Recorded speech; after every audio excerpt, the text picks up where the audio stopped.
Minasan konnichiwa, Muzukashii Nihongo Nasu desu. Baik, di video kali ini saya akan melanjutkan kembali materi Minna no Nihongo 2, di mana kita sudah memasuki bab yang ke-44. Di bab ini materinya lumayan banyak, karena ada 4 pola kalimat baru yang akan kita pelajari. Yang pertama, pola nani-nani sugiru, bisa diartikan terlalu. Kemudian nani-nani yasui, bisa diartikan mudah atau nyaman.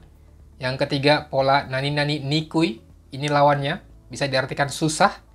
Kemudian satu lagi, yang keempat, pola nani-nani ku suru atau ni suru. Ini bisa diartikan me-kan. Maksudnya itu seperti membersihkan atau mengecilkan, memanjangkan, dan seterusnya.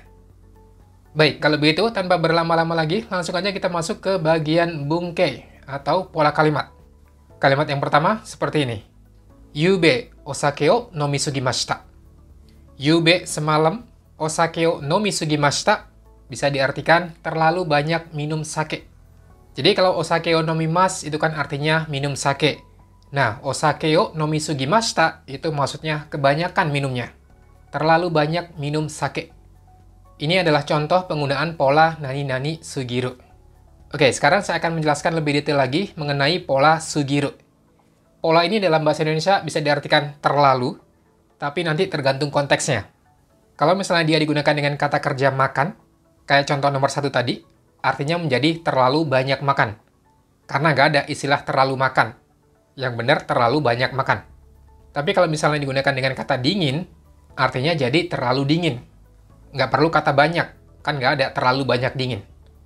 Jadi nanti ngartiinnya itu tergantung dari konteks kalimatnya. Dia digunakan dengan kosakata yang seperti apa. Bisa terlalu aja, atau terlalu banyak. Intinya adalah kelewatan. Jadi pola kalimat sugiru ini digunakan untuk menyatakan tingkat keadaan atau perbuatan yang kelewatan. Makanya bisa diartikan terlalu. Kata kuncinya adalah kelewatan. Cara penggunaannya bisa dengan kata kerja dan juga kata sifat. Untuk kata kerja, pakai bentuk mas yang dipotong. Seperti contoh yang tadi, tabemas menjadi tabe sugiru, tabe sugimas. Kemudian kalau kata sifat i, akhiran i-nya dipotong, diganti dengan sugiru. Misalnya samui menjadi samu sugiru, samu sugimas. Satu lagi, kalau kata sifat na, tidak perlu pakai da maupun na. Misalnya hima menjadi hima sugiru. Jadi kalau kata sifat na, langsung aja ditempelin. Cara penggunaan ini sama persis seperti so des yang kita pelajari minggu lalu. Kalau kata kerja pakai bentuk mas, kalau kata sifat i dipotong i-nya, kalau kata sifat na, langsung aja. Jadi cuma beda bagian belakangnya aja. Apakah so des? Kalau so des artinya kelihatannya, kalau sugiru menjadi terlalu atau kebanyakan. Kita lihat contoh kalimatnya. Yang pertama, kono fuku wa okisugimasu. Artinya baju ini terlalu besar. Okisugimasu. Ki-nya jangan dipanjangin ya. Jadi bukan okisugimasu, tapi okisugimasu. Kono fuku wa okisugimasu. Okisugiru. Pola kalimat ini menggunakan bentuk sugimas karena dia tidak menyatakan kejadian lampau atau non-lampau. Hanya menyatakan bahwa baju ini terlalu besar. Kono fuku wa okisugiru. Okisugimasu. Berbeda dengan yang nomor 2. Kalau ini dia menyatakan kejadian yang lampau. Testo no mondai wa kantan sugimashita.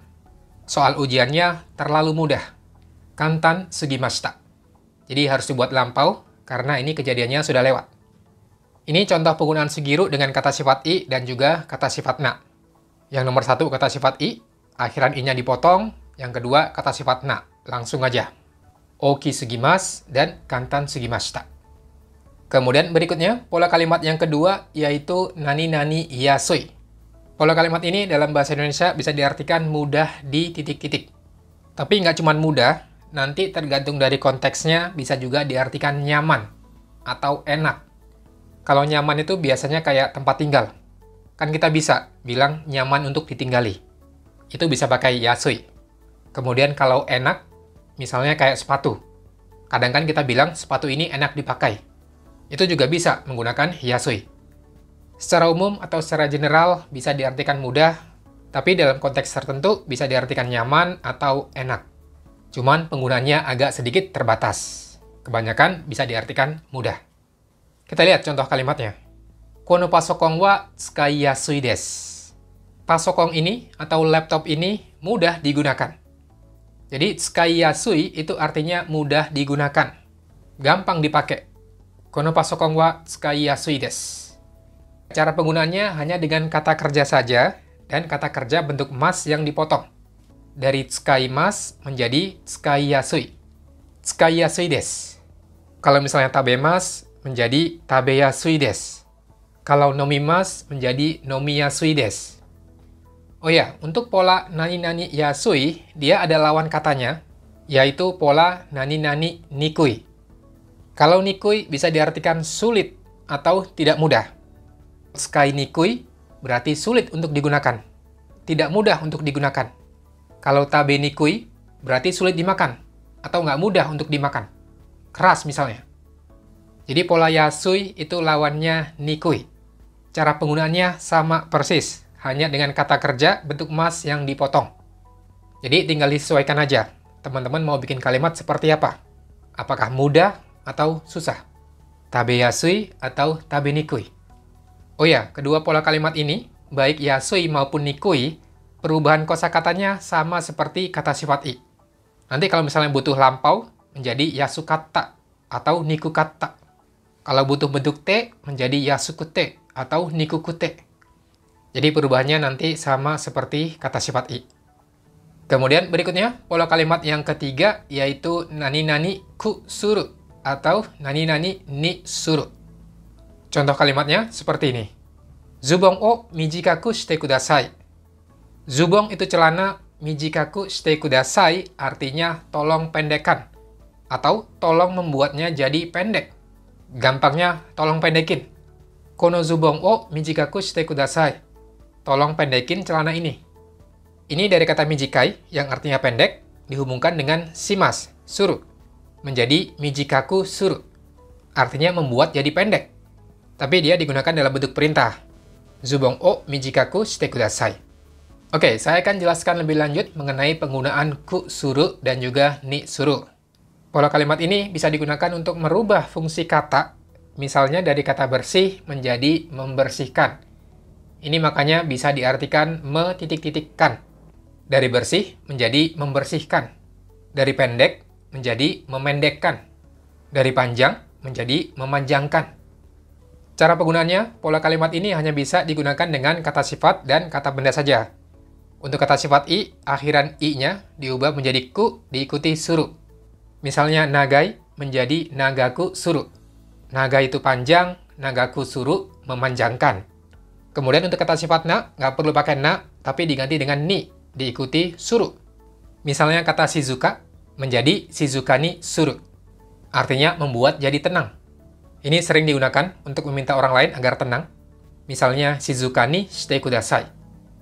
Satu lagi, untuk kata benda, dia sama seperti kata sifat na, diikuti dengan ni, lalu suru. Misalnya hambung, setengah, menjadi hambung ni suru. Hambung ni suru itu membuat jadi setengah. Hambung ni shite kudasai. Kita lihat contoh kalimatnya. Yang pertama, oto o okiku shimasu. Oki besar, okiku suru bisa diartikan membesarkan. Atau karena ini konteksnya suara, bisa juga mengeraskan. Oto o okiku shimasu. Membesarkan bunyi atau mengeraskan bunyi. Kalau mau digunakan dalam bentuk perintah, oto o okiku shite kudasai. Kemudian yang kedua, heya o kirei ni shimasu. Kirei artinya bersih. Kirei ni shimasu menjadi membersihkan. Heya o kirei ni shimasu. Membersihkan kamar. Kalau dalam bentuk perintah, heya o kirei ni shite kudasai. Kamarnya tolong dibersihin. Ini contoh yang kata sifat na, jadi belakangnya ni suru. Kirei ni suru. Beda dengan yang pertama, oki, kata sifat i, menjadi okiku suru. Contoh satu lagi, yang ketiga. Ini yang menggunakan kata benda.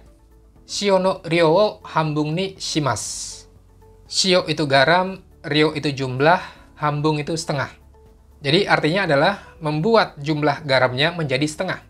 Atau di sini saya tulis mengurangi jumlah garam jadi setengah.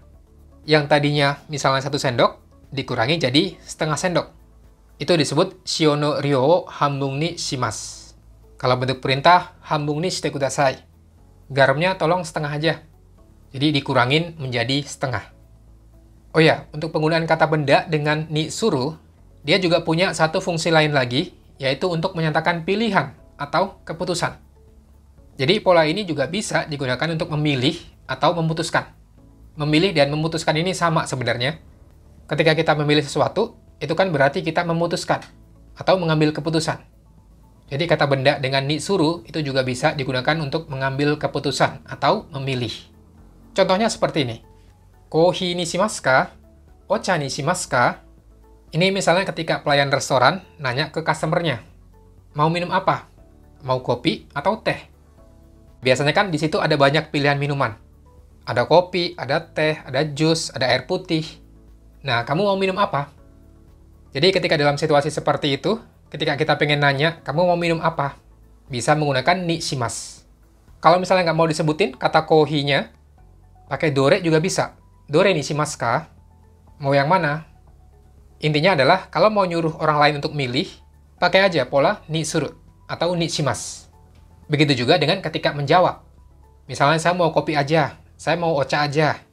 Tinggal sebutin aja, ja watashi wa kohi ni shimasu.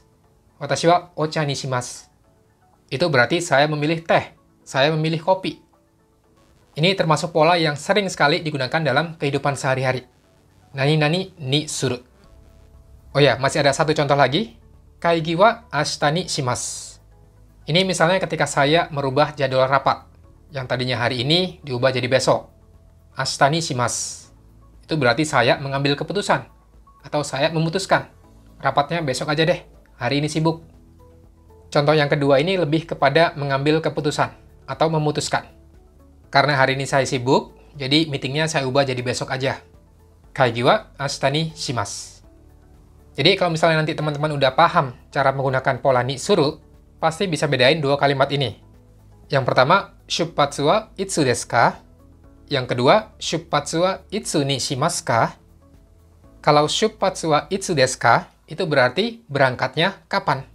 Shuppatsu kan berangkat atau keberangkatan. Berangkatnya kapan? Shuppatsu wa itsu desu ka? Ini pola kalimat biasa, standar. Sedangkan shuppatsu wa itsu ni shimasu ka? Itu berarti dia nggak nanya berangkatnya kapan. Tapi berangkatnya mau kapan? Misalnya ketika bawahan nanya ke atasannya, Bapak atau Ibu mau berangkat tanggal berapa? Ada banyak nih pilihannya. Itsu ni shimasu ka? Jadi kalau udah N4, teman-teman harus bisa menguasai penggunaan ni suru. Baik, itu dia mengenai penjelasan pola kalimat yang ada di bagian bungkei. Berikutnya kita masuk ke bagian reibung atau contoh kalimat dalam percakapan sehari-hari.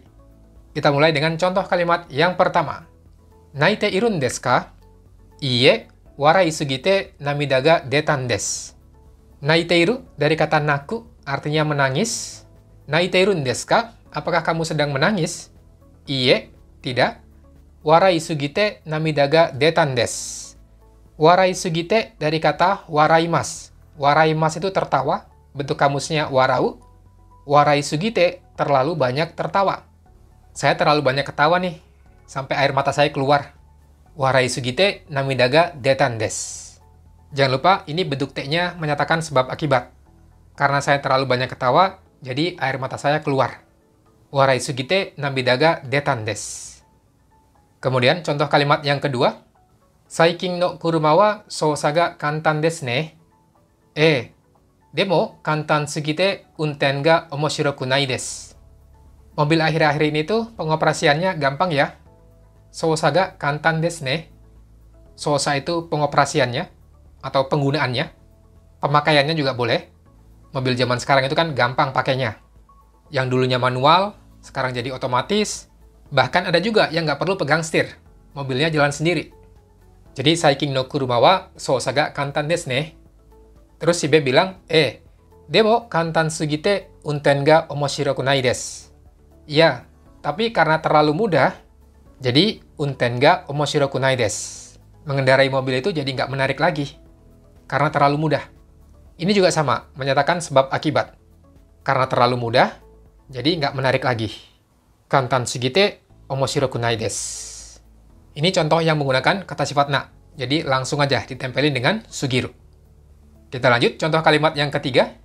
Inaka to machi to dochira ga sumiyasui desu ka? Inaka no hou ga sumiyasui to omoimasu.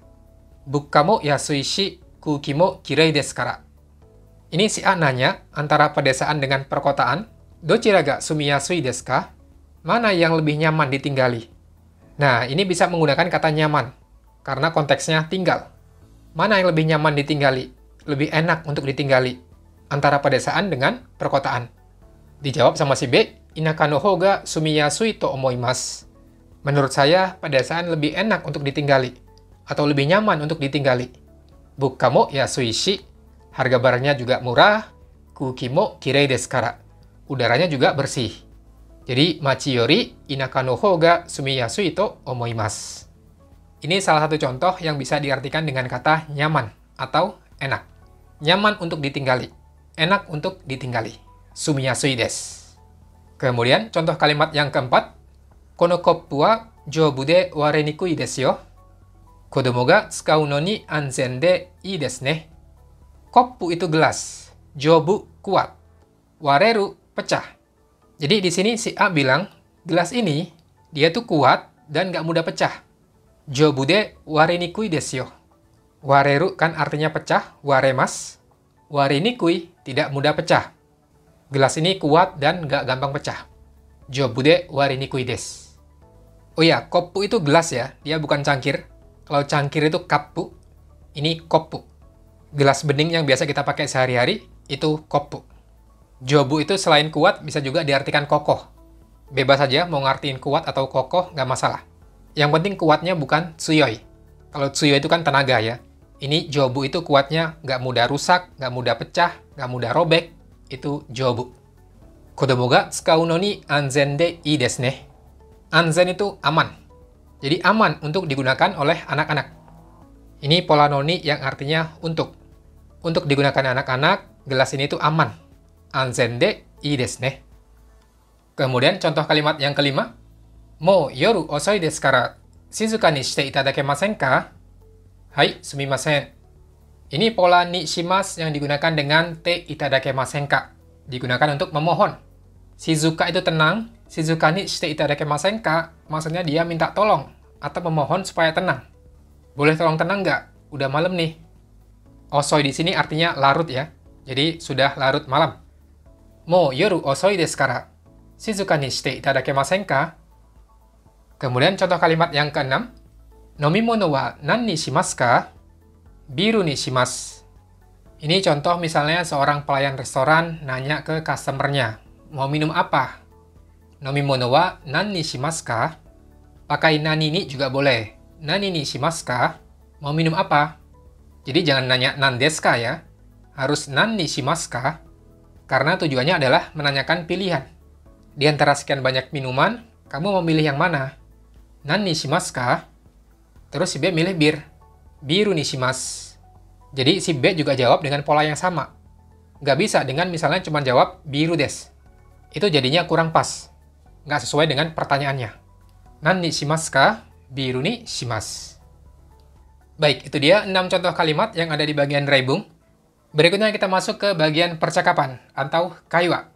Judulnya Kono shashin mitai ni shite kudasai. Artinya tolong buat seperti foto ini. Ini percakapan antara tukang cukur dengan Isang. Tukang cukur itu maksudnya biyoshi. Orang yang biasanya kerja di bioin itu disebut biyoshi. Pertama dia bilang seperti ini. Irashaimase. Kyou wa dou nasaimasu ka? Dou nasaimasu ka? Ini merupakan bentuk sopan dari dou shimasu ka? Maksudnya itu dia mau nanya, hari ini mau gimana? Orang yang datang ke salon itu kan biasanya tujuannya macam-macam. Ada yang potong rambut, ada yang ngecat rambut, ada yang mau keramas. Terus Isangnya jawab, Katto onegai shimasu. Katto itu maksudnya potong rambut. Tolong dipotong. Katto onegai shimasu. Ja, shampoo wo shimasu kara kochirai dozo. Shampoo wo suru itu maksudnya cuci rambut. Jadi karena rambutnya mau dicuci, silakan ke sini. Kochirai dozo. Itu maksudnya dia mau mengarahkan ke tempat cuci rambut. Terus setelah selesai dicuci, dia nanya, Katto wa douyu fu ni nasaimasu ka? Nasaimasu itu merupakan bentuk hormat dari shimasu. Jadi sama seperti douyu fu ni shimasu ka? Maksudnya itu potongannya mau kayak gimana? Mau yang seperti apa? Di sini ada kata fu yang maksudnya itu kayak gayanya mau gimana? Mau dibikin seperti apa rambutnya? Douyu fu ni nasaimasu ka? Kemudian di sini Isangnya jawab, Shorto ni shitai desu kedo. Shorto ni suru. Shorto itu maksudnya short, pendek. short ni shitai desu kedo. Saya ingin membuatnya jadi pendek. Kemudian berikutnya, Isang bilang seperti ini. Kono shashin mitai ni shite kudasai. Nah, ternyata dia bawa foto. Terus dia bilang, tolong buat seperti foto ini. Kono shashin mitai ni shite kudasai. Ini juga ada kosakata baru, yaitu mitai. Penggunaan mitai di sini bisa diartikan seperti. Kono shashin mitai ni shite kudasai. Tolong buat seperti foto ini. Jadi fungsi dari mitai di sini bisa diartikan seperti foto ini. Kono shashin mitai ni shite kudasai. Kemudian di sini potong rambutnya udah selesai, terus bioshinya bilang, "Ah, suteki desu ne. Bagus ya. Mai no nagasa wa kore de yoroshii deshou ka?" Mai no nagasa. Nagasa itu panjangnya. Mai di sini maksudnya rambut yang bagian depan. Panjang yang bagian depan, kore de yoroshii deshou ka? Apakah segini cukup? Yoroshi di sini sama seperti i. Kore de i desu ka? Partikel D-nya itu untuk menyatakan batasan. Segini cukupkah? Daijoubu desu ka? Sou desu ne. Mou sukoshi mijikaku shite kudasai. Ternyata kurang pendek. Tolong dipendekkan sedikit lagi. Mou sukoshi mijikaku shite kudasai. Terus semuanya udah selesai. Ketika mau pulang, bioshinya bilang, "Domo otsukaresama deshita." Dia menggunakan otsukaresama deshita karena biasanya ketika berada di salon itu kan kita nggak bisa ngapa-ngapain. Cuman bisa diem. Dan itu biasanya pasti capek. Makanya dia menggunakan otsukaresama deshita. Ini hanya sebuah aisatsu atau salam aja. Ngartinya bebas aja. Mau terima kasih atas kerjasama Anda juga boleh. Karena kan memang biasanya butuh kerjasama antara orang yang motong dengan yang dipotong. Makanya biasanya kalau di salon itu ketika udah selesai semuanya, mereka akan bilang, "Domo otsukaresama deshita." Nah, jadi kurang lebih seperti itu bagaimana cara menggunakan pola kalimat yang tadi kita pelajari dalam percakapan sehari-hari. Ini misalnya ketika datang ke salon untuk potong rambut. Ada banyak kosakata baru tadi, misalnya penggunaan mitai ni dan juga doyufu ni. Karena baru belajar, untuk saat ini teman-teman ketahui aja dulu. Nanti kalau udah N3, teman-teman akan ketemu dengan kata mitai. Untuk saat ini cukup diketahui saja dulu. Seenggaknya tahu artinya. Meskipun belum tahu gimana cara penggunaannya, itu nggak masalah. Diawali dengan tahu artinya dulu. Baru berikutnya belajar cara pemakaiannya. Baik, untuk materi bab yang ke-44 ini saya rasa cukup sampai di sini dulu. Terima kasih banyak buat teman-teman yang udah nonton dari awal sampai akhir. Kalau kalian suka dengan konten seperti ini, jangan lupa untuk subscribe buat yang belum, kemudian klik like dan share juga ke teman-teman kalian. Kita ketemu lagi di video berikutnya. Dewa, mata.